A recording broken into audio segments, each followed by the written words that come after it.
I think we've lost count of the number of stories we've shared with you of people who battle an addiction to opiates. Many have been able to overcome that beast that took over their lives.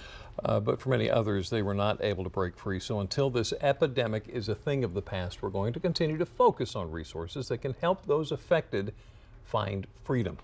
With us this afternoon to talk more about that and something called medication-assisted treatment, this is Dr. James Cockey of the Wicomico County Health Department. Thank you so much. Yeah, thank you. Good to be here. So talking to you a little bit before we got started here, harm reduction as opposed to cure, medication-assisted treatment is something that's working out well for addictions. Yeah, harm reduction is a very broad term, and we don't have time to go into all the various facets of harm reduction today.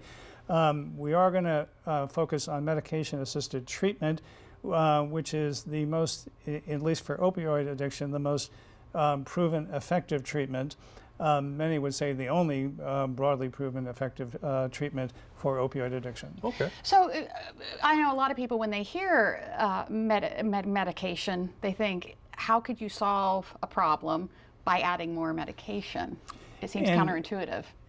I understand what you're saying, and many people throughout the history of addictions have had the same thought.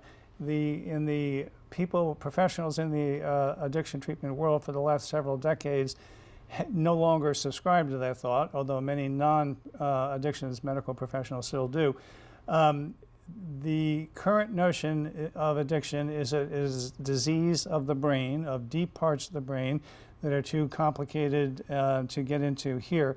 But the brain is permanently altered in people with addiction, and medications can ameliorate some of the permanent alterations for addiction. That is all theoretical, but the simple data is that it works. Okay. So before somebody gets involved with a medication-assisted treatment, is there anything that person or their family needs to know? I think everybody knows, both addicts and families, how devastating the disease is. Yeah. Distortion in brain function is very deep, deeper than the prefrontal cortex where we do our thinking and remembering, and the drives can be overwhelming.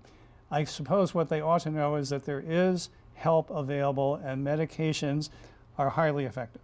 Okay. Why is this something that you're so passionate about? I mean, to hear you speak about it, I mean...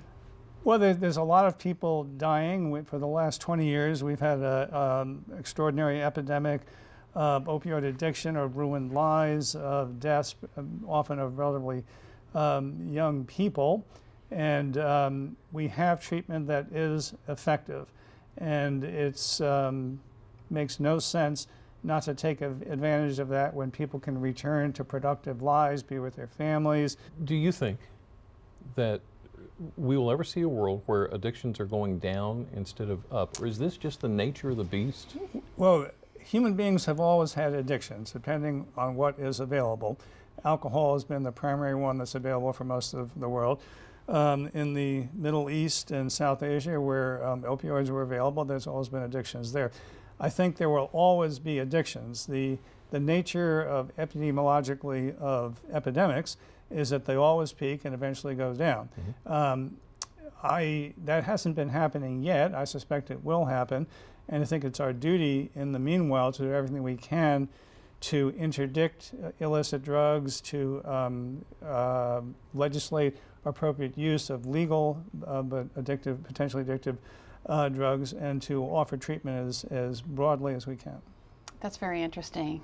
Dr. James Cockey with the Wicomico Health Department, thank you so Dr. much. Thank you.